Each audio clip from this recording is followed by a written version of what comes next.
보내시면 되겠습니다. 감사하겠습니다. 오늘 마태복음 25장 31절부터 41절까지 제가 봉독하겠습니다. 마태복음 25장 31절로 41절까지 봉독하겠습니다. 인자가 자기 영광으로 모든 천사와 함께 올 때에 자기 영광의 보좌에 앉으리니 모든 민족을 그 앞에 모으고 각각 구분하기를 목자가 양과 염소를 구분하는 것 같이 하여 양은 그 오른편에 염소는 왼편에 두리라. 그때에 임금이 그 오른편에 있는 자들에게 이르시되 내 아버지께 복받을 자들이여 나와 창세로부터 너희를 위하여 예비된 나라를 상속받으라. 내가 줄일 때에 너희가 먹을 것을 주었고 목마를 때에 마시게 하였고 나그네 되었을 때에 영접하였고 헐벗었을 때에 옷을 입혔고 병들었을 때에 돌보았고 옥에 갇혔을 때에 와서 보았느니라. 이에 의인들이 대답하여 이르되 주여 우리가 어느 때에 주께서 줄이신 것을 보고 음식을 대접하였으며 목마르신 것을 보고 마시게 하였나이까?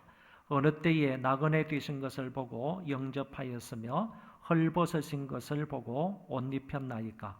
어느 때에 병드신 것이나 옥에 갇히신 것을 보고 가서 배웠나이까 하리니 임금이 대답하여 이르시되 내가 진실로 너희에게 이르노니 너희가 여기 내 형제 중에 지극히 작은 자 하나에게 한 것이 곧 내게 한 것이니라 하시고 또 왼편에 있는 자들에게 이르시되 저주를 받은 자들아 나를 떠나 마귀야 그 사자들을 위하여 예비된 영원한 불에 들어가라. 아멘. 하나님은 배려의 하나님이시고 하나님의 모든 역사는 배려의 역사입니다. 인류의 역사 가운데 가장 큰 역사는 창조와 구속이라고 말할 수 있습니다. 창조는 하나님이 아무것도 없는 중에 천지 만물을 창조하셨다는 사실입니다.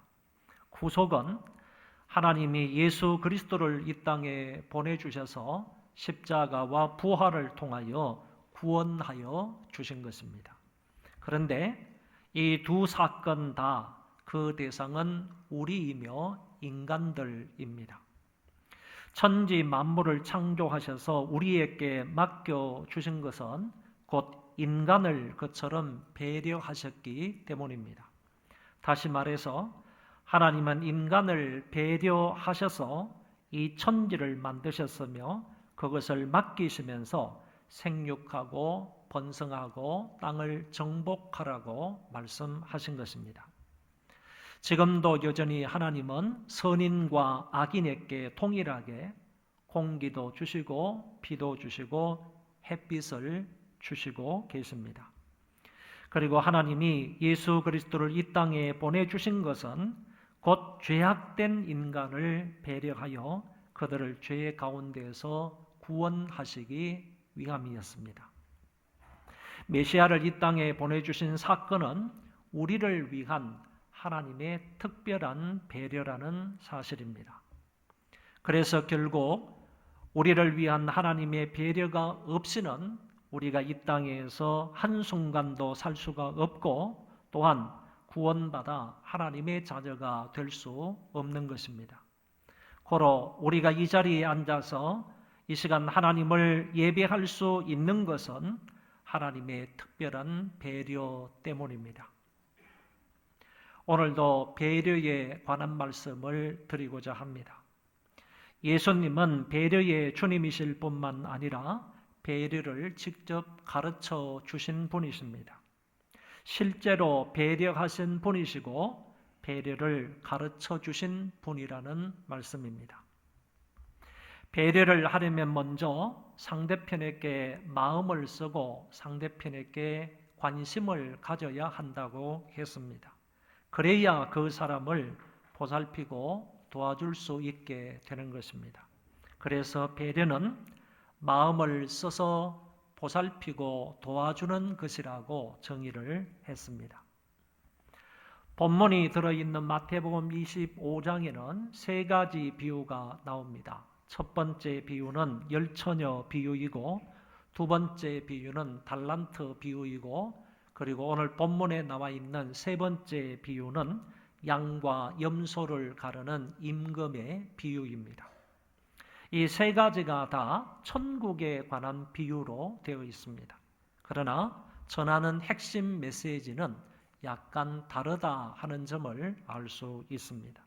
열처녀 비유를 통해서는 주님이 언제 재림하실지 모르니까 너희들은 항상 깨어서 준비해야 된다 하는 메시지를 우리에게 전달하고 있습니다.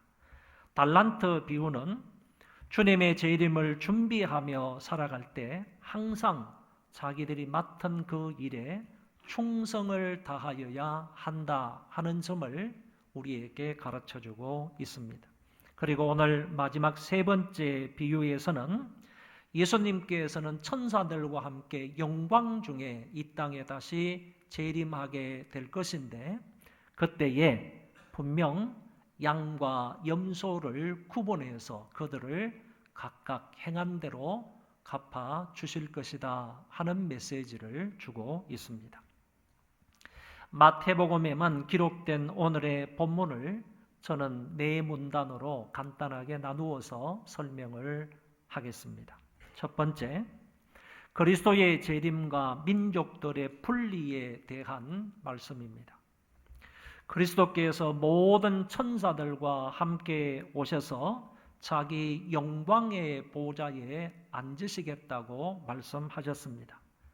주님은 영광스러운 모습으로 오셔서 영광스러운 보좌에 앉아서 세세 무궁토록 존귀와 영광과 찬송을 받으시게 됩니다. 그래서 요한계시록 5장에서는 일찍 죽임을 당한 자 같은 어린 양 예수께 존귀와 영광과 찬송을 세세 무궁토록 돌리는 모습이 나타나고 있습니다. 주님이 영광의 보좌에 앉게 되면 그때 모든 민족을 당신 앞에 불러 모으시게 됩니다. 그리스도인이든 비그리스도인이든 유대인이든 이방인이든 할 것 없이 모든 나라와 모든 백성들, 모든 사람들을 그 앞에 다 불러 모으시는 것입니다. 이사야 66장 18절에 내가 그들의 행위와 사상을 아노라. 때가 이르면 문 나라와 언어가 다른 민족들을 모으리니 그들이 와서 나의 영광을 볼 것이며 라고 말씀을 하셨고, 요엘서 3장 2절에도 내가 만국을 모아 데리고 이스라엘을 위하여 거기에서 그들을 심문하리라고 하셨습니다. 주님이 마지막 날에 만국을, 모든 민족을 다 모으실 것이라고 하셨습니다. 오래전에 존재했던 사람이든 아니면 방금 전에 살았던 사람이든 예수님의 재림이 있기 이전에 거기까지 살았던 사람이든 할 것 없이 모든 민족과 모든 나라들을 당신 앞에 불러 모으실 것이라는 겁니다. 구약에 예언된 이 말씀대로 그리스도는 마지막 날에 반드시 그리하실 것입니다. 그러므로 종말론적인 심판의 이 자리에는 한 사람도 예외 없이 그 자리에 참여하게 되는 것입니다. 그리고 그 사람들을 둘로 가르시겠다고 하셨습니다. 각각을 분명히 구분하실 것이라는 말씀입니다. 마치 알곡과 가라지를 구분하시듯이 또한 좋은 물고기와 나쁜 물고기를 구분하듯이 주님이 그 작업을 하실 것입니다. 양은 그 오른편에, 왼편은 염소를 둘 것이라고 하셨습니다. 양과 염소를 구분하는데 정확하게 한 번의 구분을 통하여서 영원한 구분이 되게 하시겠다는 말씀입니다. 주님은 결코 이 작업에 한치의 실수도 없어질 것입니다. 다시 말해서 왼쪽의 갈놈이 오른쪽으로 간다든지 그 반대로 오른쪽에 갈 양이 염소편에 서는 일은 결단코 없을 것이라는 말씀입니다. 두 번째, 오른쪽에 있는 양들이 받을 상급에 대한 말씀입니다. 이제 주어가 목자에게서 임금으로 바뀌게 됩니다. 임금이 오른편에 있는 양들에게 이렇게 선언을 합니다. 그때에 임금이 그 오른편에 있는 자들에게 이르시되 내 아버지께 복받을 자들이여 나와 창세로부터 너희를 위하여 예비된 나라를 상속받으라. 오른편에 있는 양들에게 내 아버지께 복받을 자들이라고 하면서 창세로부터 너희를 위하여 예비된 나라를 상속받으라고 하신 것입니다. 누구로부터 복받을 자들입니까?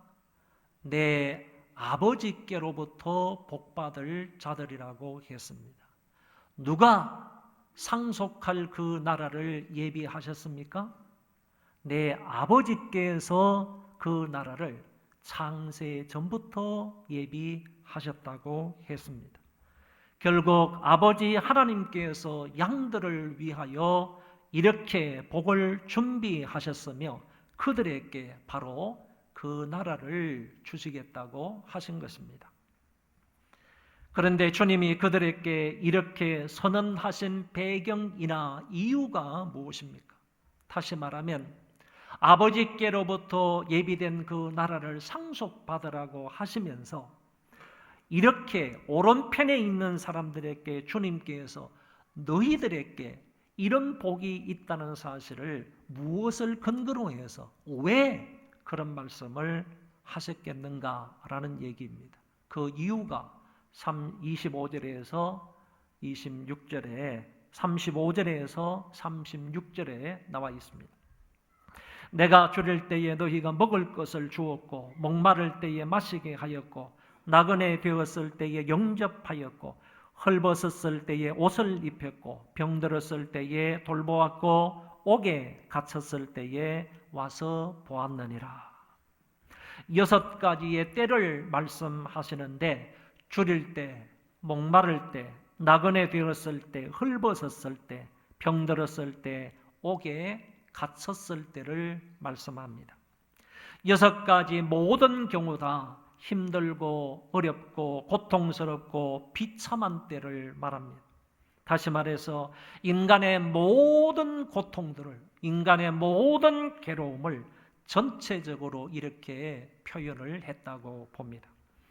주님이 이런 경우에 처하였을 때 오른쪽에 있는 너희들이 나를 도와주었고 오른쪽에 있는 너희들이 나에게 사랑을 베풀어 주었다고 했습니다. 내가 어려움과 고난에 처하였을 때 가장 적당한 방법으로 나를 위로해 주었고 사랑을 베풀어 주었고 필요를 공급해 주었다는 말입니다. 한마디로 고난과 고통 중에 있는 주님을 오른편에 있는 양들이 이렇게 배려해 주었다는 말씀입니다.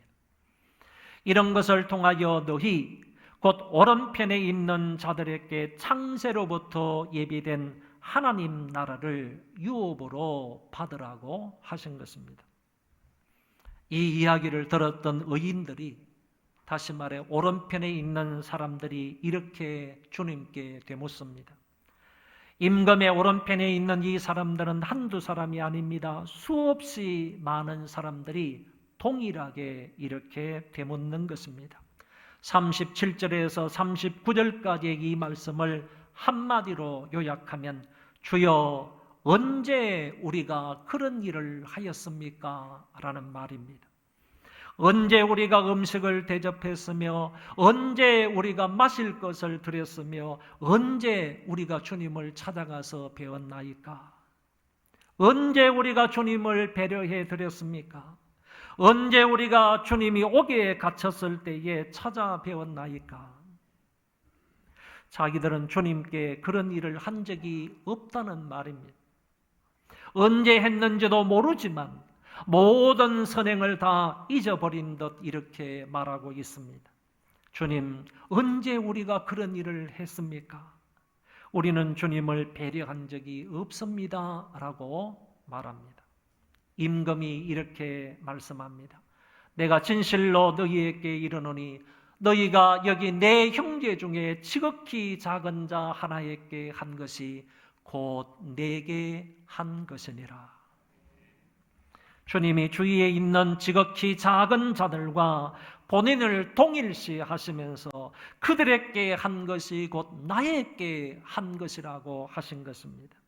예수님은 제자들과 하나였습니다. 예수님은 당신을 믿는 신자들과 하나였습니다. 따라서 사람들이 주님의 제자들 중에 하나에게 한 것이 곧 나에게 한 것이다, 그분께 한 것이다 라고 말씀하신 것입니다. 예수님이 마태복음 10장에서 이런 말씀을 하신 적이 있습니다. 너희를 영접하는 자는 나를 영접하는 것이요 나를 영접하는 자는 나를 보내신 이를 영접하는 것이니라.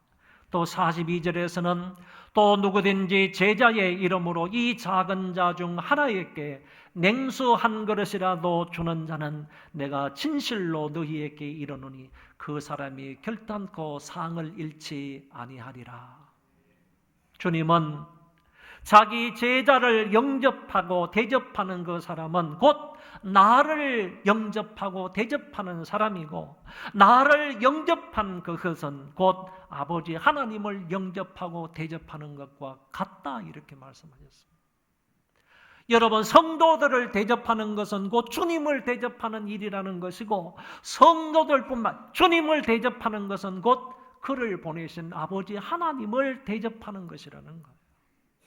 그러니까 우리 주위에 있는 이런 사람들을 대접하는 것은, 그런 사람들에 대해서 배려하는 것은 곧 하나님 아버지를 배려하고 대접하는 것과 같다, 이렇게 말씀하시면서 우리 주님이 그 소자에게, 우리 주위에 있는 사람들에게 냉수 한 그릇을 주는 것도 결단코 그 상을 잃지 않게 하리라고 말씀하셨던 것입니다.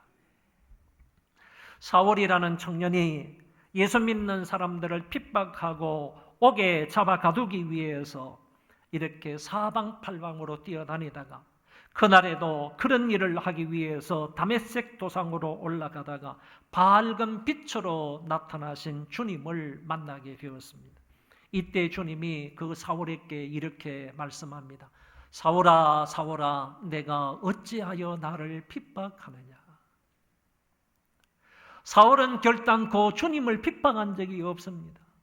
사울이 핍박한 것은 교회였고, 사울이 핍박한 것은 예수 믿는 사람들이었습니다.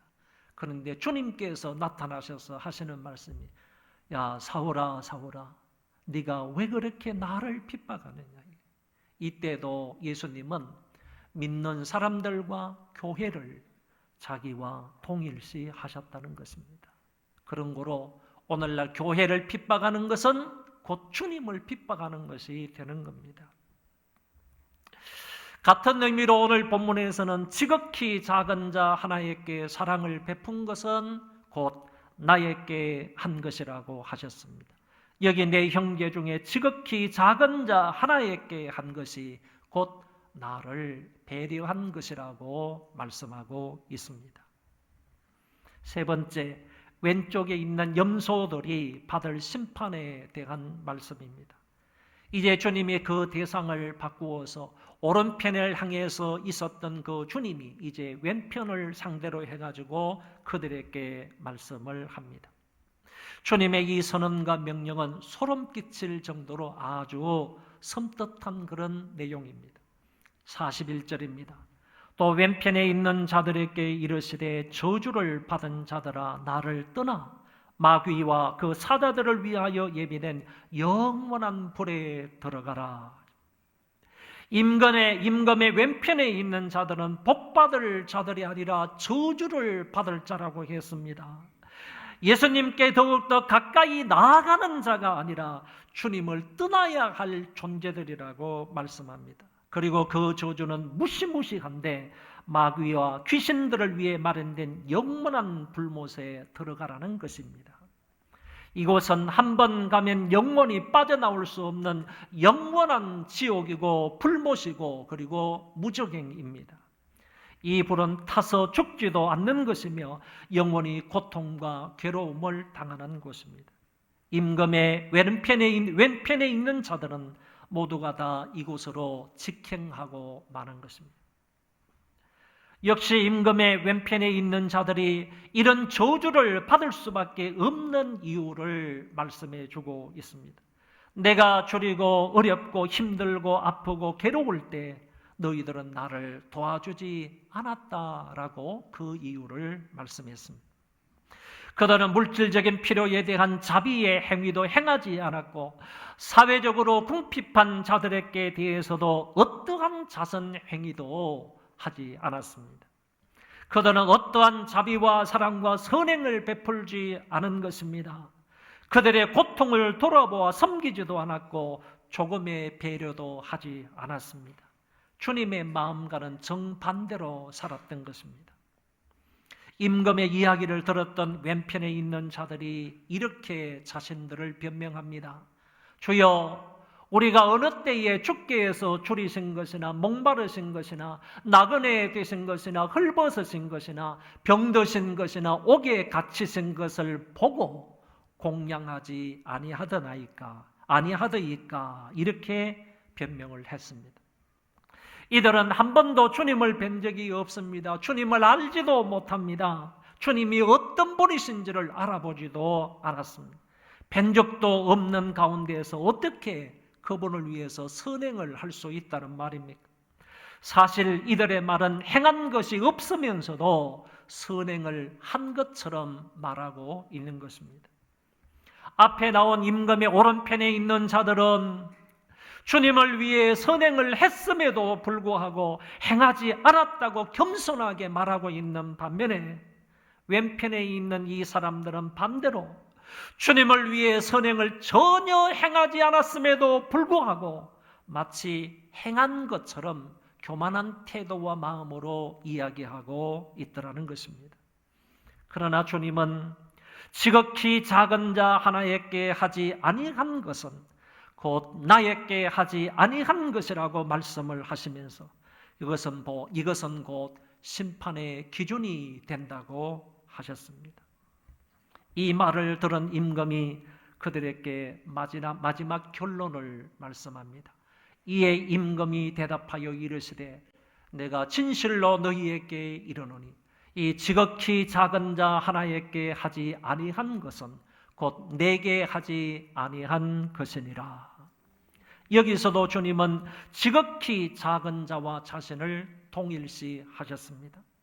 이들에게 한 것은 나에게 한 것이고 이들에게 자비를 베풀지 않은 것은 나에게도 자비를 베풀지 않은 것이라고 하셨습니다. 소자에게 작게 배려한 것도 주님이 그것을 기억하셔서 놀라운 은혜와 사랑을 베풀어 주시지만 지극히 작은 자 하나를 배려하지 못한 자에게는 무시무시한 심판을 행하시겠다고 말씀하셨습니다. 마지막 네 번째, 심판과 상급에 관한 말씀입니다. 이 비유의 결론이자 본장 전체의 결론의 말씀이 46절입니다. 그들은 영벌에 의인들은 영생에 들어가리라 하시니라. 임금의 왼편에 있던 자든 지극히 작은 자들에게 자비와 사랑과 배려를 하지 않은 자는 영벌에 처하게 될 것이고 반대로 지극히 작은 소자 하나를 소중히 여기며 그리스도의 사랑으로 섬기며 세심하게 배려한 그들은 영생에 들어가게 될 것입니다. 다니엘서는 이렇게 말씀해 주고 있습니다. 땅의 티끌 가운데에서 자는 자 중에서 많은 사람이 깨어나 영생을 받는 자도 있겠고 수치를 당하여서 영원히 부끄러움을 당할 자도 있을 것이라. 이렇게 말씀을 하신 것처럼 양은 영생으로 들어가고 염소는 영벌에 처하게 되는 것입니다. 고린도전서의 말씀을 보면 모든 사람에 대한 바울의 배려가 잘 나타나 있습니다. 조금 길지만은 다 같이 한번 성경을 읽어 보겠습니다. 시작. 내가 모든 사람에게서 자유로우나 스스로 모든 사람에게 종이 된 것은 더 많은 사람을 얻고자 하며, 유대인들에게 내가 유대인과 같이 된 것은 유대인들을 얻고자 하며, 율법 아래에 있는 자들에게는 내가 율법 아래에 있지 아니하나 율법 아래에 있는 자같이 된 것은 율법 아래에 있는 자들을 얻고자 하며, 율법 없는 자에게 내가 하나님께는 율법 없는 자가 아니요 도리어 그리스도의 율법 아래에 있는 자이나 율법 없는 자와 같이 된 것은 율법 없는 자들을 얻고자 함이라. 약한 자들에게 내가 약한 자와 같이 된 것은 약한 자들을 얻고자 하며, 내가 여러 사람에게 여러 모습이 된 것은 아무쪼록 몇 사람이라도 구원하고자 함이라. 할렐루야.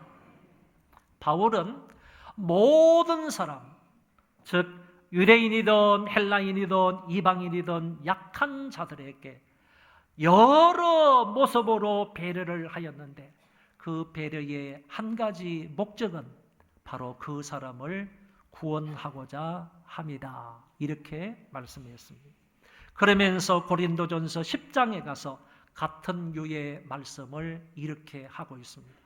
유대인에게나 헬라인에게나 하나님의 교회에나 그치는 자가 되지 말고 나와 같이 모든 일에 모든 사람을 기쁘게 하여 자신의 유익을 구하지 아니하고 많은 사람의 유익을 구하여 그들로 구원을 받게 하라.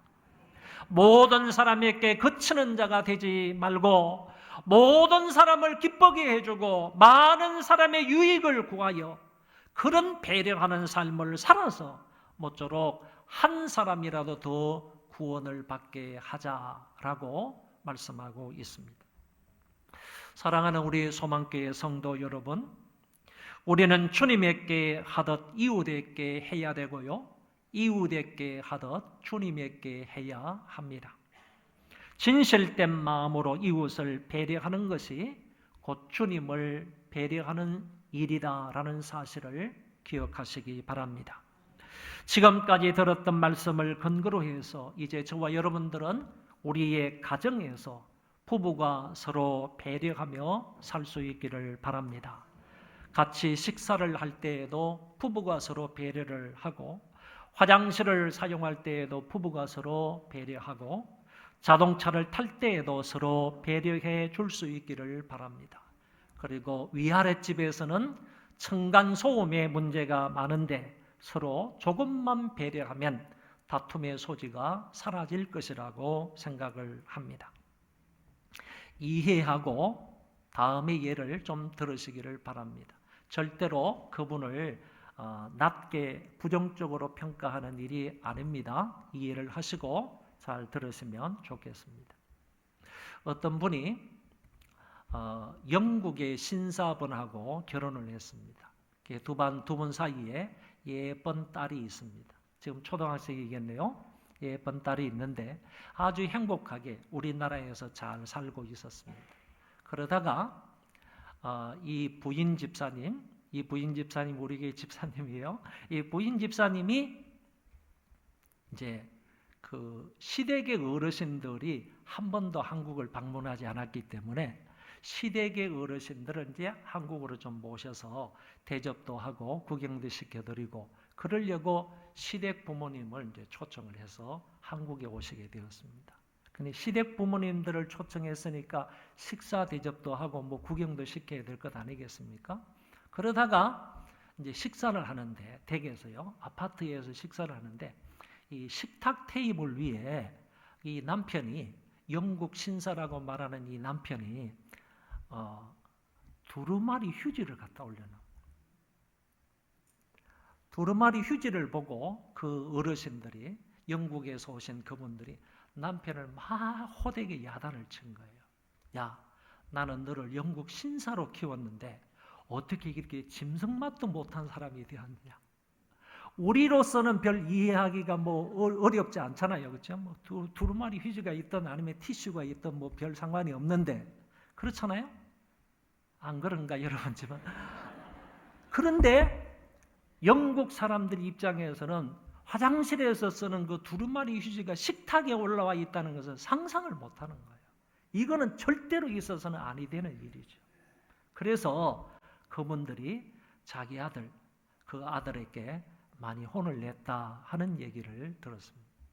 그리고 이제 사람들을 구경시켜 드리기 위해서 차를 몰고 가는데, 차를 타는데 이 남편이 말이죠, 영국 신사 이분이 자기 부인한테 차문도 안 열어주고 자기가 그냥 운전석에 가가지고 막 운전을 하는 거예요.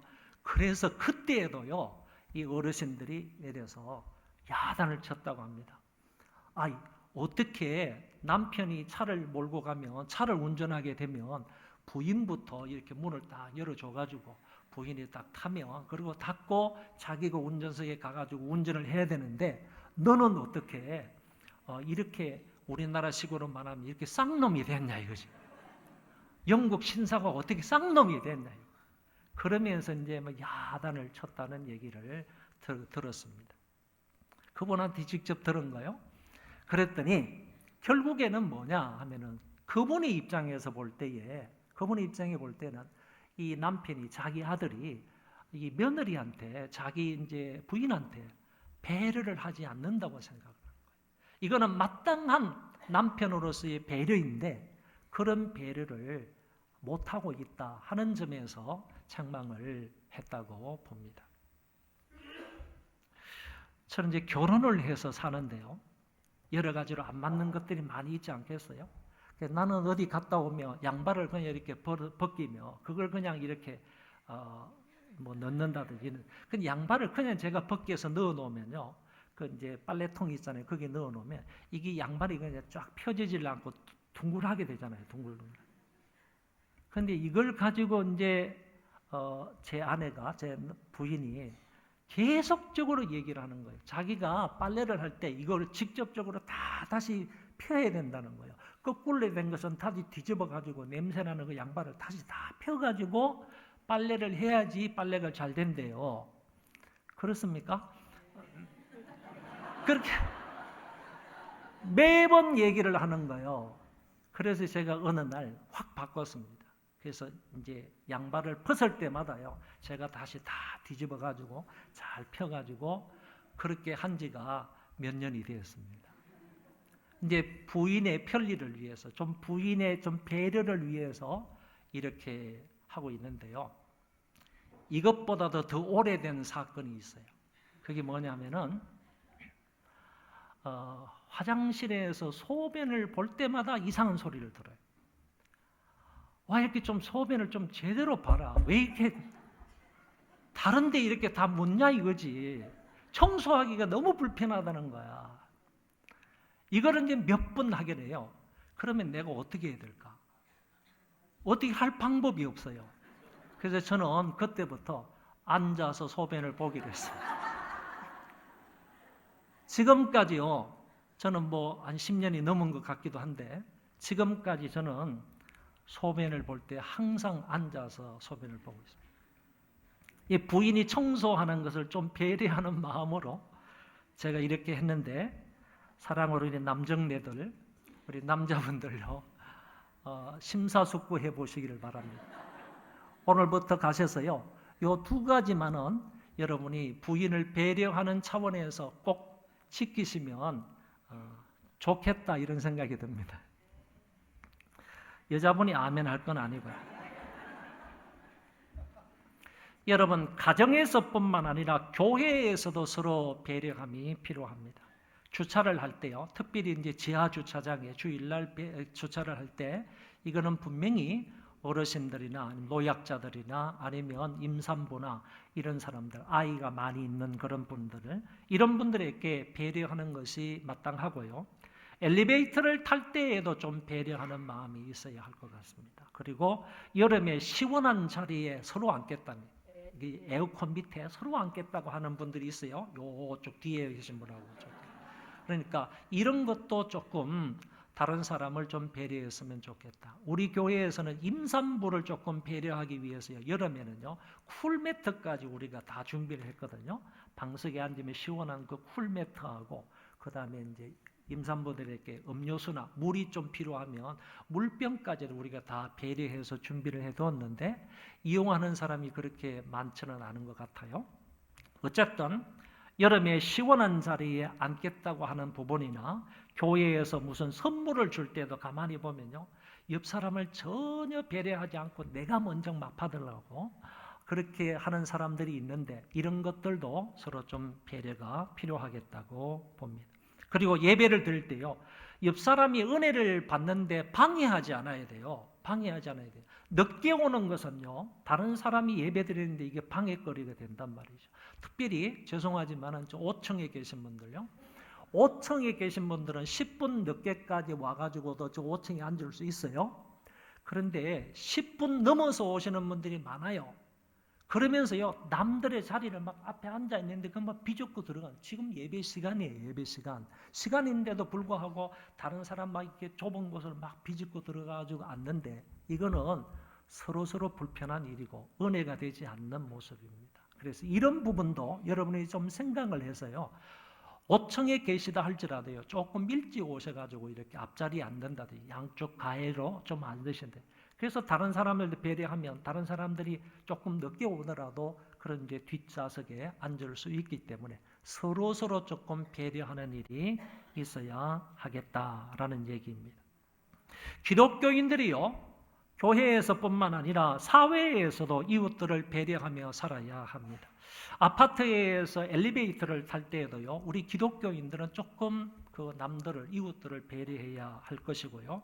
주차를 할 때도요, 이 주차가 전부 다 지금은 좁아요. 그러니까 내가 만약 양쪽 옆에 차가 있으면 내가 들어갈 때에는 잘 양쪽 옆 비율을 봐가지고 적당하게 주차를 해야 되지, 내가 내리기에 편리하기 위해서 옆좌석을 지금 좁히게 되면요, 나중에 이 사람들이 들어가가지고 운전하기가 쉽지 않아요.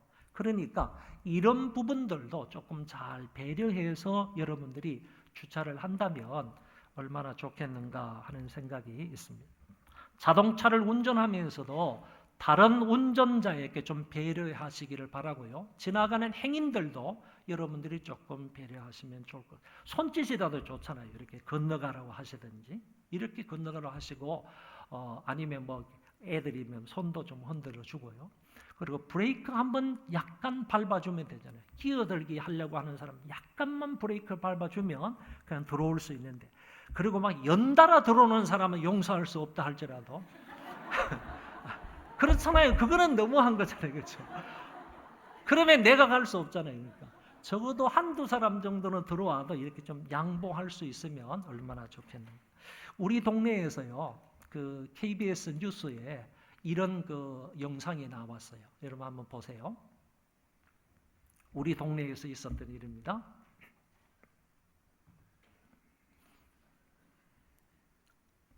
지난달 11일 경기도 시흥의 한 도로입니다. 달리던 차 한 대가 우회전 차선으로 천천히 들어서는데요. 우산을 든 한 여학생이 횡단보도를 건너려고 서 있습니다. 운전자는 차를 멈춘 뒤 작은 목소리로 건너가세요라고 혼잣말을 합니다. 그러자 여학생도 허리를 90도로 꺾어 인사를 합니다. 여학생은 이렇게 꾸벅 인사를 한 뒤 종종 걸음으로 길을 건넙니다. 운전자는 오히려 인사를 받아 감사하기도 하고 기분도 좋았다며 당시 블랙박스 영상을 인터넷에 공유했습니다. 저쪽에서 오는 트럭이 치일까 이렇게 뭐 오고 그랬어요. 그건 차선이 다른 겁니다. 근데 어쨌든 간에 이 그 운전하시는 분들 우회전이니까 뭐 이렇게 좀 조심해서 운전을 했던 것 같고, 가다가 이제 여학생 한 명이 서 있으니까 이제 거기서 자기도 스톱을 하고 이제 가라고 했겠죠. 건너가라고 했겠죠. 근데 여기가 이제 여기에 배려가 있었고 뿐만 아니라 그 여학생도 너무 감사한 마음이 이렇게 인사도 하면서 종종 걸음으로 갔다 하는 이런 보고였습니다. 여러분 얼마나 멋지고 아름다운 그런 얘기입니까? 그런 얘기가 우리 시흥시에서 있었다니까. 그래서 내가 저 여학생을 한번 누구인지를 한번 좀 찾아보고 싶어. 혹시 우리 교회 여학생 아닌가? 이럴 싶기도 하고요. 이거 찾아가지고 저런 사람에게는 교회에서요 포상해야 돼. 저런 사람에게 교회에서 좀 격려를 해야 돼. 저런 아이. 어쨌든 간에요. 오늘 굶주린 사람이나 목마른 사람이나 병든 사람이나 나그네 된 사람, 헐벗고 감옥에 있는 이런 사람들에게 마음을 써서 관심을 가지면서요, 그런 사람들을 다 보살피고 도와줄 수 있는 이런 배려심이 많은 저와 여러분들 되시기를 바랍니다. 그리해서 임금님의 오른편에 서는 자들이 되므로 하나님 나라를 상속받는 우리 모든 소망교회 식구들 되시기를 바랍니다. 우리 그 자리에 다 일어나셔서 찬송하겠습니다.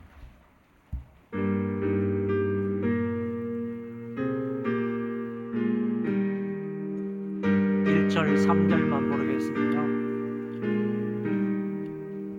사랑하는 주님 앞에 형제자매 한 자리에 주신 은혜 생각하며 즐거운 찬송 부르네. 내 주 예수 오늘 받아 모든 사랑 내 몸같이 환난 근심 위로하고 진심으로 사랑하세. 사랑하는 주님 예수 같은 주로 섬기다니 한 피바다 한 몸이루 형제여 친구들이여 한 몸같이 친밀하고 마음으로 하나 되어 우리